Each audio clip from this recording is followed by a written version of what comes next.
এখন জায়গাটা হয়েছে সিকন্দরপুরের কিঞ্চন ফুলবে ভাইয়ে তে রামগঞ্জে এরা কেন জায়গাটা ইয়া দখল করে এটা বুঝতে হয় না। এখন যদি এখানে আই আমরা রামগঞ্জে আর আমরা এটা লই একটা ঝগড়া হইব, বুঝছেন নি, সরাসরি ঝগড়া হইব। এই কারণে এরা এখন নাম ধরছে, একটা উচিল্লা ধরছে, আমরা মসজিদও দেই বা ঈদগাঁও মাটি দিতাম। এই জায়গাটা থেকে আগে জোর প্রবল হইরা আগে অন্য গ্রামের লোক, রামগঞ্জের লোকে তারা আগে মাটি উঠাইয়া নিয়ে যায়। আমি নিরীহ মানুষ, তারার বাধা দিলে আমাকে হুমকি দেয়।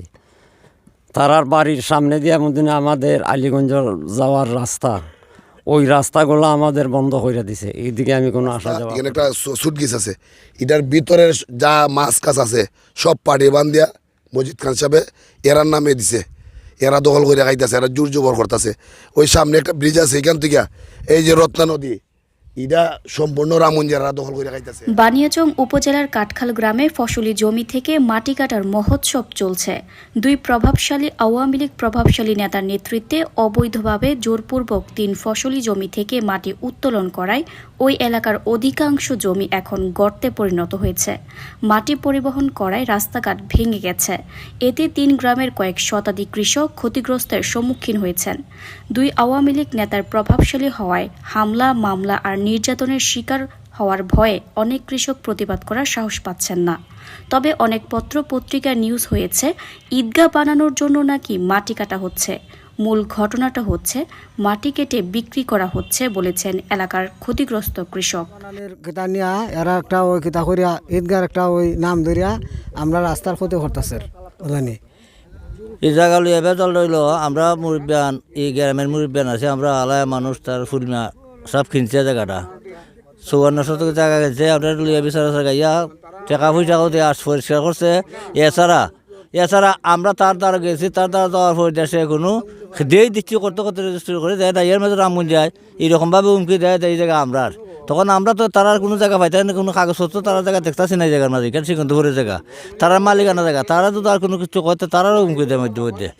তবে হেরাও নিয়ে আমরা তো নিয়ে পড়ছি। ওই আমরা যখন বাধা দিতে আই তখন আমরা লাঠি টাঠি দেখাই, লাঠি দেখানোর পরে তখন আমরা বাড়ির জায়গায় কি তখন আমরা নীরব। আমরা এখন বিএমপির আমরা আসলাম, আসি তখন তাকেও তখন আর আমরা খুঁজতা করতাম পারি না, তখন বয়স হয়ে গেছি গিয়া।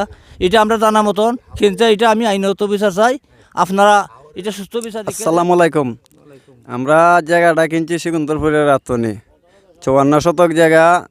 এর মাঝে রামগঞ্জ এর মাঝে জোর খাটাইতেছে দুদুমিয়া, এরপরে খালিক, তুপান্যা, কুর্দত আর বিংরাজ, এরা ইয়া হুমকি দিতেছে এই যে এতনি মাটি এরা উঠাইয়া লইয়া যাইত।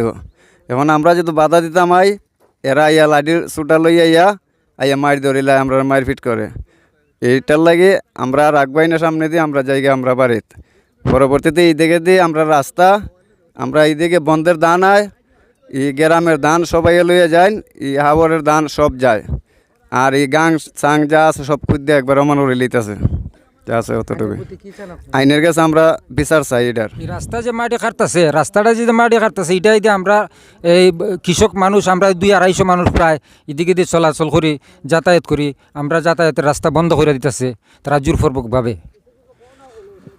আর ওই রাংগঞ্জের মানুষ তারা লাঠিয়াল, তারা আমরা বাধা দিলে আমরা হুমকি দেয়, না এই জায়গা তোমরা না, আমরা এখান থেকে মাটি নিমু।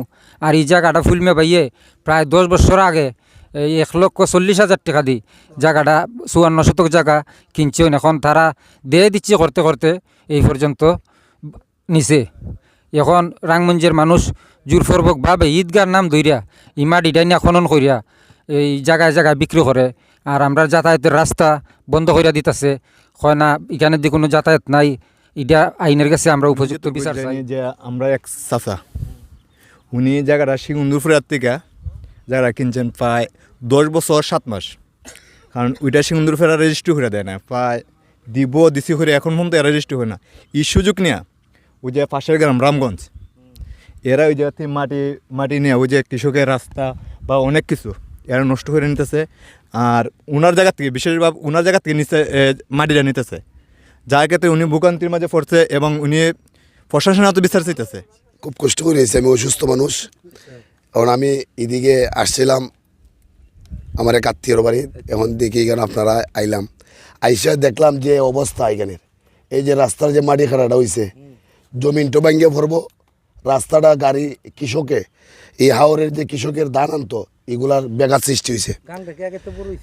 গাংটা আরো ছোট হয়েছে। রামগঞ্জের মানুষে জমিন করছে গাং বইরা জমিন করছে, এরা এটার থেকে এরা ফায়দা হাসিল করে। আর এই 17 বছরের আমলে আওয়ামী লীগের আমলে মজিদ খান সাহেবের আশকারা ভাইয়া এখানে দৌলতপুর, খাটকাল, ফুকরা, রামগঞ্জ এই 4টা গ্রামে একটা হাওর